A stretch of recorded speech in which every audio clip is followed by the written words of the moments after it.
pada hari ini Selasa tanggal 5 November 2024 tepat pukul 9.45 waktu Indonesia Barat dibuka dengan resmi. Terima kasih. Kita dapat berjalan lancar dan sukses, dan tadi sudah banyak disampaikan oleh Ibu Irma dari kecamatan. Yang mudah-mudahan mungkin nanti langsung kita ke lapangan ya, ke lapangan. USAID IWOS tangguh giat workshop pengkajian partisipatif pengelolaan sumber daya air yang inklusif PSDA di Nagori Karangsari, USAID Indonesia Urban Resilient Water Sanitation and Hygiene, IWOS tangguh, pada hari Selasa, tanggal 5 November tahun 2024, USAID IWOS tangguh giat pengkajian partisipatif pengelolaan sumber daya air yang inklusif di Nagori Karangsari Kecamatan Gunung Maligas, Simalungun, Sumatera Utara.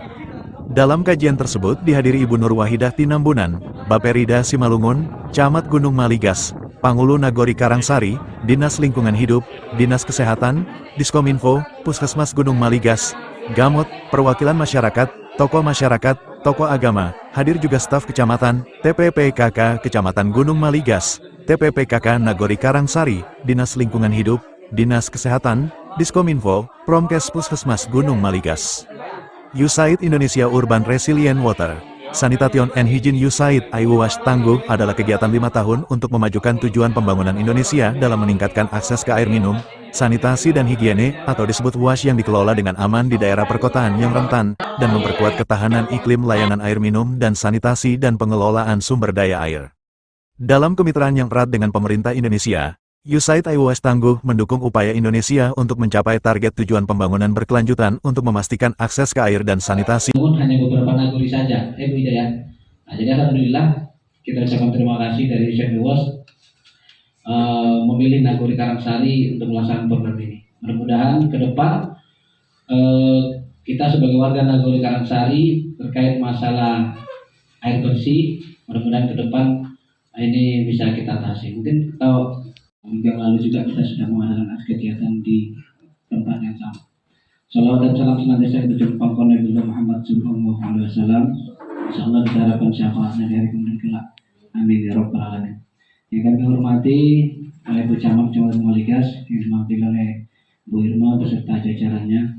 Kemudian dari USAID IWOS, Bu Ida beserta seluruh jajarannya. Kemudian narasumber yang hadir pada pagi hari ini. Kemudian sangat banyak undangan kita pada hari ini, ada baik dari Baperida, kemudian DLH, Dinas Lingkungan Hidup, kemudian juga ada laki-laki dan kelompok perempuan. Kalau kita lihat di undangannya memang di sana ada partisipannya, ada kelompok laki-laki dan ada kelompok perempuan. Jadi seperti tadi yang menjadi tujuan adalah menggali informasi di masyarakat terkait kondisi minum yang aman. Kalau pada waktu yang lalu saya lihat ada yang dari PDAM ya Bu ya? Iya. Mungkin karena masih di jalan. Oh tidak diundang pada kesempatan ini. Oh gitu, oke. Kemudian yang menjadi tujuan dari kegiatan ini adalah menggali informasi dari masyarakat terkait kondisi lingkungan untuk sektor sumber daya air dan yang berhubungan dengan sektor tersebut. Jadi kita langsung ke lapangan ya Bu ya.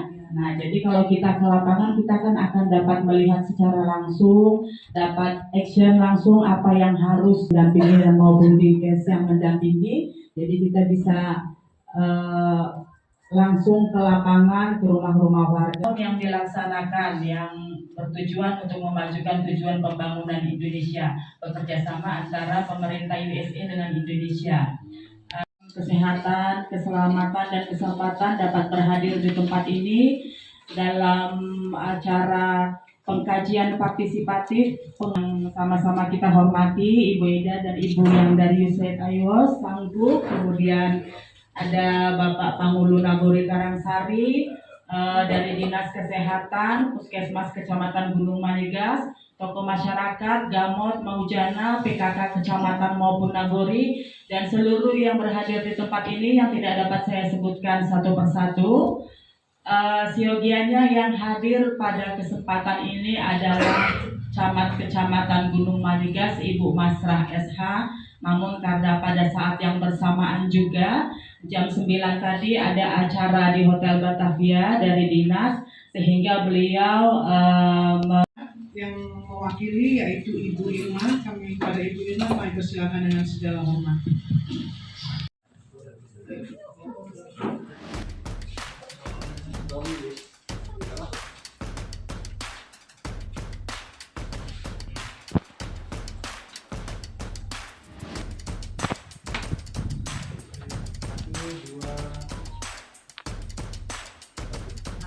Tanggungnya Bu.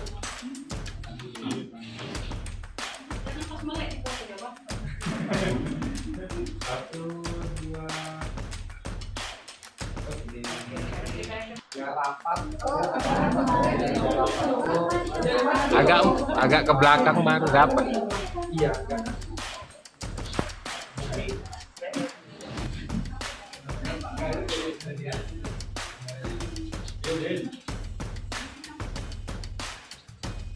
Satu, dua. Salam panggung. Satu, dua. Iya. Tetapi tetangga kita ada yang merah lembu, kambing, jadi kotorannya ke bawah itu Pak. Ke bawah ke tempat kita. Iya, itu kayak mana hasil air yang merusak-rusak itu Pak? Iya. Cara solusinya pakai mana? Baik. Demikian, Pak. Baik. Dari Bapak Ibu gitu ya. Saya ditugasin Bu Ida sebetulnya. Kalau nggak, karena beliau yang suruh Pak. Jadi beliau nyuruh saya harus di depan gitu. Jadi bukan saya mau mengajari Bapak Ibu untuk hari ini gitu ya. Ibu, kalau Ibu dari Rinkes sudah. Ini dan pengelolaan sumber daya air yang inklusif gitu ya. Nah itu mungkin dari disampaikan minggu sebelumnya gitu ya. Kita percepat aja. Ini lokasi USAID Eros Tangguh, kita ada 38 lokasi, ini seluruh Indonesianya.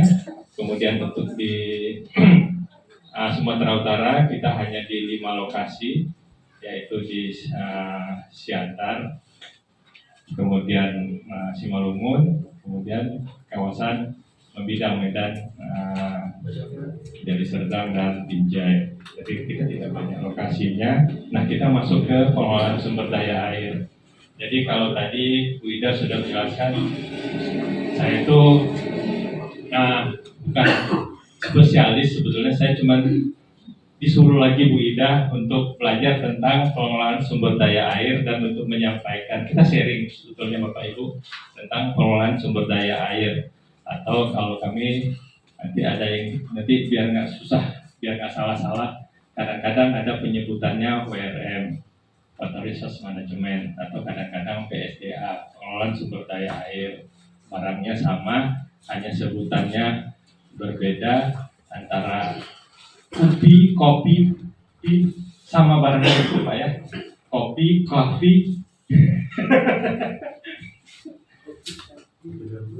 kopi dangdut. Nah, oke, saya sedikit cerita tentang kenapa kita di USAID Eros Tangguh juga sedikit concern, sedikit peduli dengan pengelolaan sumber daya air. Jadi kalau tadi kita cerita bahwa Bu Camat tadi kita cerita kita meningkatkan akses air minum. Air minum itu banyak sumbernya di sini. Mungkin di sini apa? Mata air ya Pak? Ada mata air Pak Pengulu, kemudian air mata juga ya Bu. Terus apa lagi? Air sumur ada juga di sini? Sumur bor. Berapa dalam Bapak Ibu? 100 sekian. 70, 80. Wow. Dalam ya? Sini dalamnya. 70, 80 sampai 100 meter. Oke. Cukup dalam Pak Bapak. Oke. Kemudian apalagi sumbernya? Mungkin kedepannya kita akan kesulitan dengan air tadi. Kebayang Bapak Ibu, mungkin sumur bornya dulu ada yang makin dalam, dulunya 70, sekarang jadi 90 meter, atau dari dulu segitu dalamnya. belum ada yang ngamati ya, karena 70 meter nggak ada yang bisa ngamati juga ya Bapak Ibu ya. Oke, mata airnya ada yang berkurang debitnya? Stabil aja? Atau nggak ada yang ngamati? Tidak peduli. Yang penting ada. Oke, jadi kita, kenapa saya agak concern dengan air? Karena air yang kita minum hari ini, air yang ini, itu kan juga karunia Tuhan yang harus kita lestarikan bersama gitu ya. Ketika tadi ada cerita BABS, orang buang air sembarangan, itu kan mencemari lingkungan dan mencemari airnya. Ketika orang pakai tangki septik yang tidak kedap, itu juga akan mencemari ya Bu Dinkes ya. Saya belajar dari beliau sebetulnya. Banyak guru di sini ada dari TLH. Kira kalau ini kantor Panghulu, di mana ya diresapkannya ya? Ada nggak yang diresapkan kira-kira? Sudah berkurang. Mungkin ada sedikit, tapi sudah berkurang. Ketika semua lahan yang dulunya terbuka, ada pohon, hutan, dan sebagainya, berarti dulu ada yang diresapkan. Nah, ketika sudah mulai tidak ada yang diresapkan, maka efeknya pertama, air kita yang diresapkan jadi berkurang. Yang kedua, dulunya mungkin nggak ada genangan kita.